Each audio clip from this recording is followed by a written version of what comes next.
CSI Detective for a second. Detective Chew to my right. Yeah, definitely just Devour coming up right there. And Gragas will farm the rest of his jungle, probably look towards the level 6 here for both of the junglers. And, you know, this is not what I was expecting, to be honest. I saw a bloodbath of a first game come out. It was like sub 20 minutes coming out from you and Dom. And this should be a very close game. This is why I'm so excited for this. There's a lot of interesting picks in this match as well. It's not typically what we think of in the meta, the Aatrox jungle. We've never seen that. And the Ahri into the Akali matchup, like they're both level 6 now, and we've been talking about in the LPL, whenever the Akali is picked in the solo lane, she always gets a solo kill. I want to see if Fear can still pull it off. Yeah, that being said, we have a lot of flashy players in our domestic league, Mr. Clement. But yeah, we'll see what Fear can pull off. Because, again, watch this guy during the qualifiers, and he freezes in the awkward spot, but it doesn't seem to matter to him. His warding coverage has been strong. Gragas has been warding from when needed, and Fong hasn't managed to do anything in the top side. So, yeah, I feel like just in general, Saudi Arabia has been playing this exceptionally well, at least in the side lanes. I definitely thought there was more snowball potential for Indonesia's side in terms of the laning phase, but everything was pretty much diffused. It was really good warding, like you said, from Wikichi in the top lane. That was the second time he was able to catch out Fong on the river brush, and resulted in him wasting quite a lot of time up there. Yeah, 100%. And, you know, I was promised some rotators from Potatoes, but I haven't really seen any of that happen so far from the all-time coach. He's pretty much been sat in the bot side, wards a little bit of river, like a good catfish, and that's pretty much been it. Well, if they don't have their top side going, they typically don't rotate out. So, for Indonesia, most of the right now. action actually comes from the top side, but I feel like Wikichi has been doing such a good job of keeping Fake Friends on the back foot that Indonesia has kind of lost its way. In this matchup, we typically do see a lot of attention being thrown to the bot lane because of the crowd control coming out from the Varus, but they really haven't tried that often. No, really, and there's a lot of picks right here that I know if I typically look at just in composition, like Spark's going to fly, so much is going to happen between like the 5 and 15 minute mark. We're going to be looking towards a mid game, and then we'll be opening up to skirmishes, and by the time team fights happen, someone's going to have a gigantic lead. But so far into this game, it's around 1,500 advantage over to Saudi Arabia, and that's essentially it. Exactly.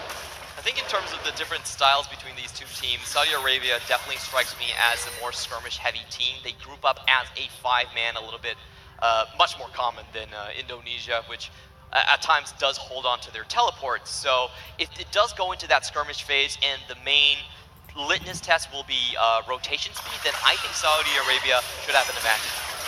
Oh, baiting him into the fight, and baiting the hook shot as well. Wrong place, wrong time, flashes away, uses the ultimatum, but at that point, no point in flashing. That's going to be an easy kill over to Wikichi in the top side. Yeah, and Awad has really been playing the jungle a lot better, in my view. Alright, I see you. Bottom lane kill over to Brom right there. I hit the crowd as well. You can get behind your team. Indonesia getting their first kill of the game, of the tournament so far. Nice double knockup coming in from that Aatrox, looking towards the World Ender, and Potato into the top lane. That's the rotation I was looking for. Body blocking both these guys from diving the Aatrox. He's thinking about going back in. You should probably go back home. You definitely should, but the first tower will be taken by Saudi Arabia right here, but they're still going in for more. Body slam, forcing the flash out there as well. Q connecting. Fear coming in from the sidelines though, finds the kill onto the Aatrox.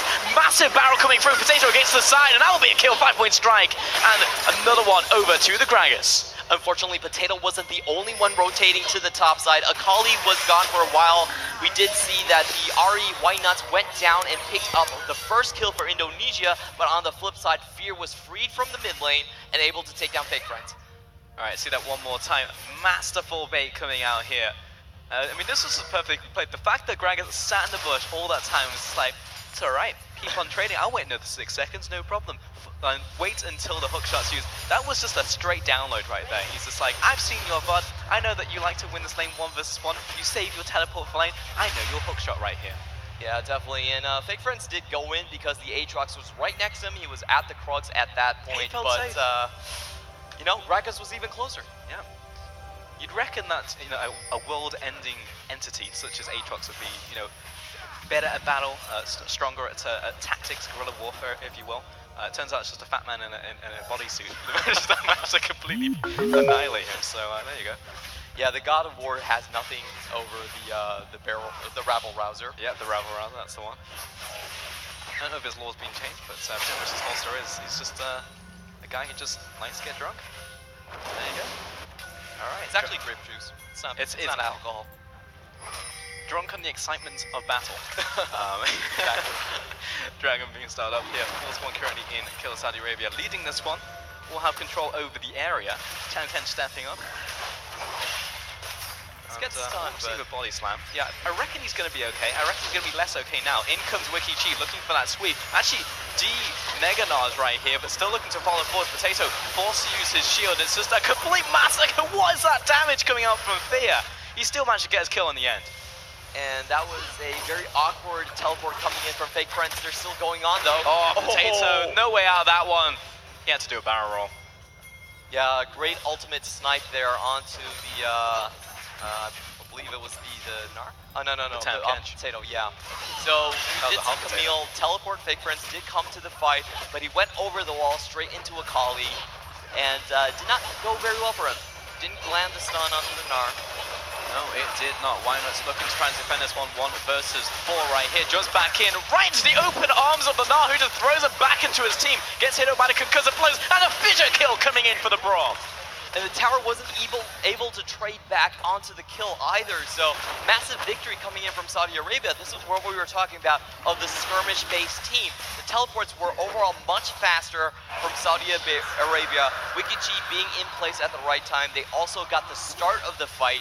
And, you know, like, Indonesia's strategy in terms of their structure is a little bit unstable. Like, it really requires your laning phase dominance for you to snowball smoothly into the mid phase, and I think that's the crack that we're seeing. I mean, that's the problem. I mean, honestly, we were just talking about this. We're expecting like skirmishy type of fights, especially when you see like a Camille, an Aatrox, and an Ahri. Sounds like the start of a bad joke, you know, but they want to be looking at skirmishes, look towards the jungle fights. We didn't really see that up until now 15 minutes, and I feel like we're just accelerated so quickly now that when you look at a teleporting Gnar, a perfect flank coming in, and then multiple teamfight tools, this is going to happen. Yeah, and let's just watch that again. A very brave play coming in from Wynuts, but probably a bit over-aggressive, and a beautiful snipe coming in from the Braum. Also taking the tower down just in time. His AD carry was watching out for him. Yeah, you're fast, but you're not fast enough to get away from the Gnar. Probably wasn't expecting the Gnar to still have his ultimate, to be honest, because he teleported into the last fight, then immediately de-Mega Nard, and he was like, well, he must have used his ultimate. It's totally fine if I go in, because I'll be able to dodge the wall up. Not going to be the case, and Gnar ultimate comes out very, very quickly. That'll be another nice pick, mid lane tower. And all outer turrets now down for Saudi Arabia, plus the first dragon of the game, and now control over top side. So potential to go for this Herald and crack open the inner towers right here, which will just accelerate the game even more. Nice little dodge there from Fake Friends. And at this point, Saudi Arabia has total control of the 1-3-1. Their Akali is already pretty fed, and she can start going into the side lanes. You can see that already happening, moving up with her jungler Gragas. And in the bot side, I feel like Gnar has a firm control of the matchup as well. The CS scored is pretty massive at this point, up almost 30 CS. So the Indonesian strategy, the double-pronged attack, has been pretty much neutered. Yeah, both of the prongs have been broken, but instead of Broken Blade, we can do a lot of damage with Ripper Swap me anything. But still right there, not going to happen. Nice secure coming out from Gragas, and he'll be picking up the Eye of the Herald as well. Let's go back into his own side of the jungle. Really close attempt from Irelure, unable to snipe that out. So I think now with Indonesia on the back foot, they're going to have to play more of the pick potential game. Saudi Arabia is probably no longer going to group up as a 5-man. They're going to go into the 1-3-1 strategy that we're seeing on the screen right now. And it's more about Indonesia trying to pick off the side lane split pushers in Gnar and Akali. Yeah, I fully agree with you, but this is something that commentators say a lot. It's just like, well, they're on the back foot, so they should be looking for a pick right here. But to be fair, this composition is super good at looking for those picks. You've got a Charm, the Ultimatum coming out from the Camille as well. Great pick potential coming out even from the bottom side. Fast rotations through from the Tahm Kench. However, if that happens, you're going to have to burn your ultimate. Look at the damage coming in just from Mimic alone. Getting reverse picked right there, will be sent back to base. Not a kill, but is effectively shoved away from the mid lane. Looking to try and interrupt this one, and the Herald will not come through. Nice little play there, coming out from Fong. Well done with the World Ender, just to stop that tower push from the Herald. But they are still down a member. You can see Why Nuts is still making his way back into the mid lane, and the poke potential does solidly go to Saudi Arabia. For that pick right there into the mid lane. Fear is actually just going to go right into the battle right now, and Fong goes in for a second time, instantly dies. Fear dipping and diving through the battlefield. He'll eventually go down, but that's a massive wallop coming in for that Gnar. In comes the True Shot Barrage, flying across 3, and Why Not will instantly go down. Potato trying to get away from this play, but he is slowed down, and WikiG is opening a door like a gentleman. That's giving another 4 kills over to Saudi Arabia. And that was such magnificent coordination coming in from Saudi Arabia. Their target selection was on point. The Aatrox just used World Ender previously to stop the Herald. He had no revive, so they focused him down first, and then they went for Irilure into the bot lane and just picked up all the kills one by one. The target selection here was absolutely spot on. Yeah, great stuff coming through. I mean, Aatrox just wants to be the tank, wants to be the hero of the day, but just insta-died and just opened up the backline to get shut down. And you can see Potato was not in position to use the Devour on Irilure. Irilure did flash right in front of him, but the fingers were still not fast enough. He does fall down, and the tower tanking coming in from Saudi Arabia was also beautiful to watch. The only way that play could have been better is if WikiG chose the Gentleman Gnar skin. I mean, that was just as clean as you get. Krakow in the mid lane tower, even though the Herald got stopped. I know for always talking about the laning phase, like fantastic, Ari's been able to neutralize this matchup, at least go even with the Akali. Managed to pick up 3 kills in skirmishes and teamfights, and that's just the problem with Assassins right now, specifically Akali. If she just randomly picks up kills, reminds me of like old Fizz, you know? He'd be irrelevant up until like 30-40 minutes, but it's like, what, why? Picked up 2 kills in a teamfight for some reason, and now irrelevant again, and that's just Akali, but worse.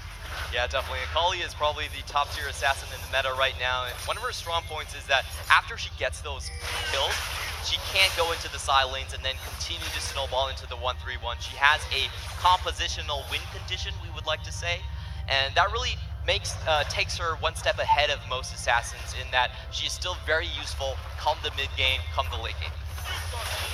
Yeah, rotation towards the bottom side now, setting up this minion wave. Shao just pushing forward right here, and Take Friends gonna do what he can, but probably needs to get out immediately. Oh, that Mystic Shot, a fraction away from hitting. That would have been a kill for certain with the concussive blows damage. But it seems like Indonesia right now just throwing through a bit of a loop, don't quite know what to do in the right situation. Sending often one person to step up, just like, alright, we send this sacrifice forwards, please take them and not us. Yeah, I think Indonesia needs to basically all in onto the 4-man from Saudi Arabia in the bot lane. They can do this multiple ways, basically. They can use the Tahm Kench Devour and, whoops, that's going to be a 4v4 from now on, but I'll continue with my point. You can use the Abyssal Void, send World Ender into the bottom, and then try to engage from the front with Ahri and the Camille. So if they can pull off that execution, it could be a swift 5 versus 4 turnaround. Right, Clement, if we didn't say it didn't happen. It looked like anything to me.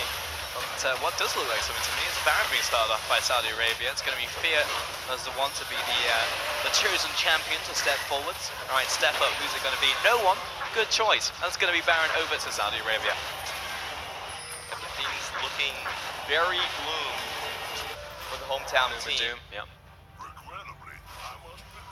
Are losing a lot of map control so far and haven't really been able to pull off any plays in the recent 5 minutes. They have been on the back foot the entire time. They really do have to be the aggressors if they want to come back. Actually gets us. We'll see how fast he died here, because I'm expecting Berry. Okay, so that's one proc of the ult.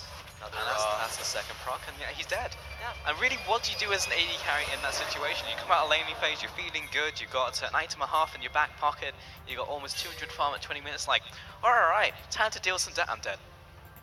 You try to ask for Potato. It's like, Potato, are you next to me? No? No summoners? No, okay. I mean, even if Potato was there, he's going to probably get turned into a big potato himself. I mean, Fear's just going to insta-pop him, even through the shield. He doesn't care. It's like either me or you, buddy. Funk pushing forwards. Oh, looking for the nice charm right there coming out of the Ahri. Michelle having to jump back to the team. Looks for the World Ender, but won't find any purchase. But still, great pick coming out of Indonesia. That's exactly what we wanted to see. Yeah, they were defending their vision line incredibly well. That's typically the second line of defensive vision in your own red side jungle, and they were already there waiting for Saudi Arabia. Does find the 2-man pick as they walk into the jungle there. And that's exactly what we need to see them do. They need to be the ones moved up before Saudi Arabia. For trying to create some vision traps. He's only just come back from base. That's going to be a double kill coming in for the Akali. Knocks up the Tahm Kench, looking for the triple, but Mimic's going to steal it. Why not? Trying to get back to base right now. Cuts the camera. I don't want to see it. Why Nuts is a little bit phased, I would say. Yeah, I think anyone would be in that situation, Clement. Gotta be honest, that's a full tilter. Honestly, the goal right now is to fully rotate 360 degrees and get back onto the stage, because you've got a full group stage coming your way, but 24 minutes on the clock, and Saudi Arabia setting up the kill shot. That was a triple kill in a 4v4 situation. Fear just went straight in. What a great assassin player. Fear jumping in, he's at critical HP, but he doesn't care. He just wants more kills to pad out his stat line right now. Fong getting CC'd up and Potato with the save, but now Fong under attack as well. Fake Friends moving back in from the base, but it's just focused onto the Nexus turrets at this point. And this is just flashy play coming forth from the Saudi Arabian roster, though it instantly gets shut down. Fear maybe got a little bit too deep. And Indonesia looking to turn this one around, trying to get the Grags off of the Nexus. Not going to happen. 17 kills to 5, and Saudi will take it. And WickedG with the final blows to the Nexus, keeping his focus onto the game win. What a great performance coming out from Saudi Arabia. They really took it in the skirmishes. They got their lanes, which weren't doing so well in terms of the early game, very far ahead with those mid-game rotations. Nice stuff for their first game of the group stage again. As I said, watching them through the qualifiers, they were a little bit hectic. I like to see them go mad across the rift. I didn't really see that for the first 10 minutes of the game, but then it happened. I was like, oh, it feels good. Really just needs to get that first